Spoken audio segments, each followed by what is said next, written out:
안녕하세요 여러분, 파고다 IELTS 재리정입니다. 반갑습니다. 케임브리지 13 아카데믹 모듈 라이팅 수업을 제가 이제 진행하게 되면서 우리 수업이 가지고 있는 특징하고 그리고 어떠한 방식으로 진행이 되는지에 대해서 간단하게 소개해드리는 그런 시간을 갖도록 하겠습니다. 자, 먼저 어떤 학생들이 이 수업에 적합한지에 대해서 수강 대상 한번 살펴보시도록 하겠습니다.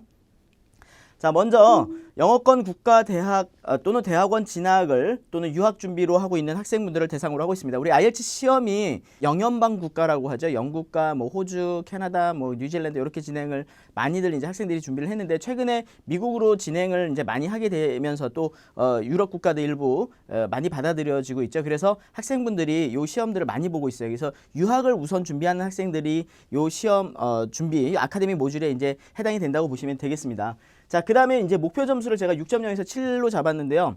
우리 학생들 그 유학을 갈 때 대학 과정 같은 경우는 이제 보통 5.5에서 6점 뭐 이렇게 진행하고 또 어떤 학교들은 6.5까지 받기도 하고요. 대학원은 6.5에서 7 이상을 받는 학교들이 있어요. 근데 거의 대부분이 요 레인지 안에 들어가기 때문에 제가 수업 시간에 이제 다루게 되는 모든 어휘라던가 문장 구성이라던가 이런 것들은 요 레인지 안에서 여러분들하고 같이 다루어 보도록 할 테니까 여러분들이 요 점수대에 대한 감을 잡는데 굉장히 도움이 되실 거라고 생각을 해요. 자, 두 번째, 어떤 내용을 써야 할지 거기에 자신이 없는 학생들이에요. 제가 IELTS 라이팅 수업을 하다 보면 학생들이 제일 많이 하는 내용이 뭘 써야 할지 모르겠다 이런 내용들을 많이 얘기를 하시거든요. 물론 문법적인 어려움이 있어가지고 이제 그런 거를 고민하는 학생도 있는데 실제로 이제 어떤 내용을 써야 될지 그래서 그걸 또 어떤 어휘로 써야 할지에 대해서 또 고민을 많이 하세요. 그 이제 어휘라는 것이 이제 결국에 뭐냐 하면 그 상황에 맞게끔 적절한 어휘를 써야 되는데 뭔가 좀 유사어라는 개념으로 해가지고 좀 너무 멀리서 끌어오다 보니까 상황에 적절하지 않은 어휘들을 콩글리시 같은 경우들을 쓰는 경우들이 있기 때문에 그런 것들을 제가 고쳐드리는 그러한 수업이 될 거라고 생각을 합니다.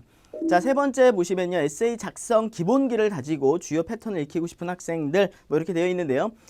이게 이제 아카데믹 에세이다 보니까 그냥 편지 쓰기나 이런 거랑은 충분히 분명히 다를 거예요. 그죠? 그래서 그것들을 아카데믹하게 바꿔주는 게 일종의 어떤 정형화되어 있는 그런 구조가 있거든요. 그래서 그러한 아카데믹 에세이에 대한 기본기를 좀 다져주고 그 다음에 어떠한 유형별로 이런 구성으로 우리가 에세이를 쓰면 더 좋겠다라는 어떤 팁이 되겠죠. 그러한 패턴이라고 하는데 이제 많은 학생들이 템플릿이라고 얘기하는데 그런 패턴이에요. 패턴이 있어야 되는데 그러한 패턴들을 여러분들하고 이제 수업을 통해서 같이 한번 저하고 정리를 해볼 거예요. 그래서 그러한 정보들을 가지고 여러분들이 실전 시험에서 바로 적용을 시켜서 효율적으로 점수를 얻어내는데 그러한데 목적을 두고 있습니다. 그래서 거의 대부분 요 범위 안에 들어가는 필요한 부분들을 갖고 있는 학생들일 거라고 생각을 하고요. 그래서 거의 대부분 유학을 준비하는 학생들한테는 모두 적합한 수업이라 이렇게 생각을 합니다.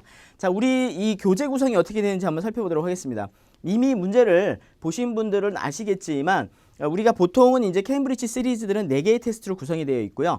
각각의 테스트들은 타스크 1, 타스크 2로 나눠지는데 타스크 1 같은 경우들은 그래프로 수업을 하고 있고 타스크 2는 우리가 흔히 알고 있는 에세이 이렇게 구성이 되어 있는데요. 교재도 마찬가지죠. 이렇게 두 쌍씩 이어지게 되는데 자, 그래서 우리가 보시면 이번 교재는요, 다이어그램이 2번이 나와요. 그렇죠? 그런데 이제 이게 뭐 지도 같은 형태도 하나 있고, 실내 지도, 그런 2가지 형태가 나와 있고, 그 다음에 바그라프가 2개가 나와 있는 그러한 문제 교재가 구성이 되어 있었습니다. 그러다 보니까 라인이나 파이 차트 이런 것들은 좀 부족한 부분이 있는데, 자, 그런 부족한 부분을 좀 제가 채워드리고 싶었어요. 그래서 이러한 문제 유형 분석을 통해서 그 유형 안에 들어가 있는 어떠한 특징들이 있어요. 그래서 타스크 1 같은 경우들은 보면은 요번 문제 유형에는 어떤 컴파스라고 하죠. 그래서 동서남북 표시하는 나침반이 들어가 있어요. 그래서 그거를 동서남북을 표현할 수 있는 그 표현들을 조금 더 제가 정리를 했습니다. 자, 그 다음에 또 요 다이어그램을 보니까 얘는 또 뭔가 이렇게 좀 대체하는 그런 의미의 동사구들이 많이 쓰이네.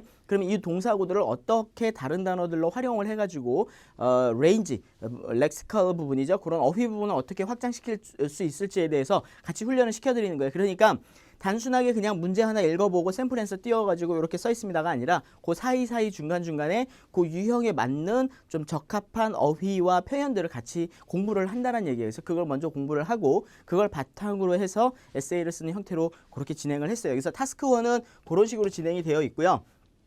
타스크 2 에세이 같은 거 보니까 동의, 비동의 우리 제일 많이 나오는 문제 2가지가 나와 있었어요. agree, disagree 유형이 2가지가 나와 있었고요. 근데 이 유형도 가만히 보니까 그 안에 내용에 따라 달라지는 부분이 있어요. 그래서 뭐 첫 번째 우리 타스크 2, 첫 번째 나온 타스크 2에 보니까 agree, disagree인데 cultural difference예요. 문화적 어떤 차이에 대한, 그러면 우리가 문화라는 개념에 대한 어떤 어휘들이 있을 거 아니에요. 그리고 또 그것들의 어떤 가지고 있는 차이점, 거기에 또 유사성도 있을 거고요. 그리고 또 걔네들이 갖고 있는 독특함들, 그런 관련된 단어들을 같이 공부를 한다는 얘기죠. 그러니까 단순하게 문제 읽어보고 샘플 에세이 보고 이게 아니라 그것들을 계속 같이 연습을 하면서 여러분들이 아이디어를 끌어낼 수 있게끔 연습을 같이 하는 그런 수업이라고 생각을 하시면 되겠습니다. 자, 그래서 이렇게 총 이렇게 8강으로 구성이 되어 있고요. 각각의 유닛마다 특성이 있는 수업으로 준비를 했습니다. 자, 그러면 우리 수업이 앞으로 어떻게 진행이 되는지에 대해서 간단하게 설명을 좀 드리겠습니다. 자, 먼저 제일 중요한 게 문제 유형 분석이 되겠습니다. 문제 유형 분석을 정확하게 해야지만 여러분들이 오프 트래픽이 나지 않는다는 얘기죠. 그래서 잘못된 분석에 의해서 감점이 되기 때문에 그 부분을 막기 위해서 문제 유형 분석에 되게 철저하게 신경을 썼어요. 자, 두 번째는 여러분들이 생각했던 아이디어들을 다 받아가지고 같이 수업을 오프라인처럼 하면 너무 좋겠지만, 그래서 그렇게는 지금 상황이 안 되니까 제가 가지고 있는 아이디어 중에서 여러분들이 많이 발표하고 많이 가지고 있는 보편적인 생각들을 같이 한번 브레인스토밍을 해보고요. 그 다음에 그걸 가지고 여러분들한테 시간을 조금씩 드릴 거예요. 그래서 6분이든 7분이든 시간을 드리면 그거를 직접 작성을 해본 다음에 제 거와 비교를 해보는 그런 형태로 진행을 할 거고요. 그 다음에 아까 말씀드렸지만 각각의 유닛마다 거기에 필요한 주요한 구문이나 어떤 포인트들을 같이 정리를 해가지고 그걸 가지고 한번 또 수업을 해볼 거고요. 마지막에는 샘플, 에세이와 어휘 같은 것들을 같이 정리를 한번 해볼 거예요. 자, 어떻게 구성이 되는지 조금 더 자세히 한번 그림을 보면서 설명을 좀 드릴게요.